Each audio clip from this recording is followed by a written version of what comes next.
Pak Kiai, kita tahan dulu. Kita akan menuju ke kantor Kementerian Agama. Sesaat lagi, saudara, kita akan mendengarkan bersama, akan menyimak laporan penentuan 1 Syawal 1441 Hijriah yang akan disampaikan oleh Menteri Agama Fahrul Razi. Tadi jika kita simak dalam laporan tim liputan Kompas TV dari beberapa daerah, mulai dari Makassar, kemudian hingga ke Sumatera Utara, disampaikan bahwa hasil pemantauan hilal masih berada di bawah ufuk. Di Medan, Sumatera Utara bahkan minus 4 derajat. Tentu kita akan menunggu karena sebelum nanti disampaikan, tadi sebelumnya Kementerian Agama juga sudah memaparkan hasil pemantauan bersama dengan tim Falakiyah kepada para tamu yang hadir di kantor Kementerian Agama di Jakarta Pusat. Kita akan tunggu bersama, saudara, penentuan 1 Syawal 1441 Hijriah. Assalamualaikum warahmatullahi wabarakatuh.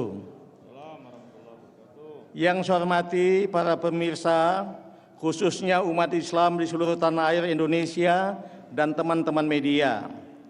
Saya ingin menyampaikan laporan penyelenggaraan sidang isbat penetapan awal Syawal tahun 1441 Hijriah atau tahun 2020 Masehi yang baru saja kita akhiri.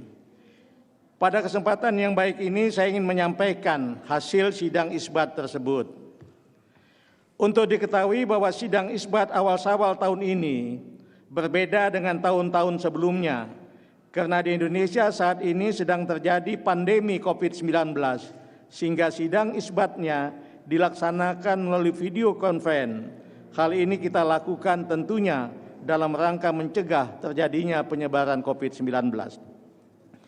Sidang isbat baru saja selesai dilaksanakan, diikuti antara lain Ketua Komisi 8 DPR RI, Majelis Ulama Indonesia, penjabat eselon 1 dan 2 Direktur Jenderal Bimas Islam, para pimpinan ormas Islam atau yang mewakili, para ahli ilmu falak atau astronomi dari UIN, IAIN, Ketua 8 Lembaga Penerbangan dan Antariksa Nasional, perwakilan BMKG, Badan Meteorologi, Klimatologi dan Geofisika, BOSA ITB, Institut Teknologi Bandung, BIG, Badan Informasi Geospasial dari Planetarium Jakarta, dan tentunya juga para anggota tim Falakiyah Kementerian Agama. Mereka tidak kita hadirkan di sini, akan tetapi mengikuti sidang dari kantor ataupun rumahnya masing-masing. Sidang isbat diawali dengan pemaparan tentang posisi hilal yang tadi disampaikan menjelang maghrib oleh Bapak Cecep Nurwendaya, salah seorang anggota tim Falakiyah Kementerian Agama Republik Indonesia, yang menyampaikan bahwa ketinggian hilal di seluruh wilayah Indonesia pada posisi di bawah ufuk antara minus 5 derajat 17 menit sampai dengan minus 3 derajat 58 menit. Ini adalah posisi hilal berdasarkan hisab. Saya ulangi, ketinggian hilal di seluruh wilayah Indonesia pada posisi di bawah ufuk antara minus 5 derajat 17 menit sampai dengan minus 3 derajat 58 menit. Ini adalah posisi hilal berdasarkan hisab. Sebuah metode atau cara untuk mengetahui posisi ketinggian hilal sehingga apakah dimungkinkan hilal itu bisa dilihat atau tidak. Dan setelah maghrib, sidang isbat baru kita mulai yang hasilnya akan saya sampaikan sebagai berikut. Untuk diketahui seluruh umat Islam Indonesia, khususnya dan masyarakat secara umum, bahwa sidang isbat adalah wujud atau manifestasi atau pengejawantahan dari Fatwa Majelis Ulama Indonesia nomor 2 tahun 2004 yang menyatakan bahwa penetapan 1 Ramadan, 1 Syawal dan 1 Zulhijjah dilakukan oleh pemerintah dalam hal ini Kementerian Agama dengan berkonsultasi dengan Majelis Ulama Indonesia dan melibatkan ormas-ormas Islam Indonesia. Dalam melaksanakan sidang isbat Kementerian Agama selalu menggunakan 2 metode yang selama ini menjadi bagian yang tidak terpisahkan satu dengan yang lain, yaitu metode hisab, bagaimana yang saya sampaikan tadi, atau dengan cara perhitungan, dan yang kedua metode ruhiyat dengan cara melihat langsung keberadaan hilal. 2 metode, hisab dengan perhitungan, dan yang kedua metode ruhiyat dengan cara melihat langsung keberadaan hilal. Untuk dipahami bersama bahwa 2 metode ini, metode hisab dan ruhiyat, bukanlah dua metode yang diberhadapkan atau saling dibenturkan.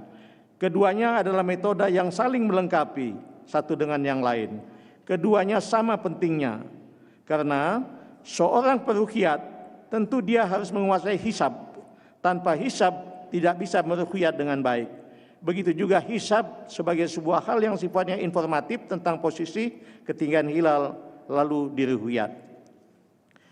Pemerintah sejak dulu melalui Kementerian Agama selalu menggunakan kedua metode tersebut, karena betapa pentingnya kedua metode ini saling melengkapi satu dengan yang lain.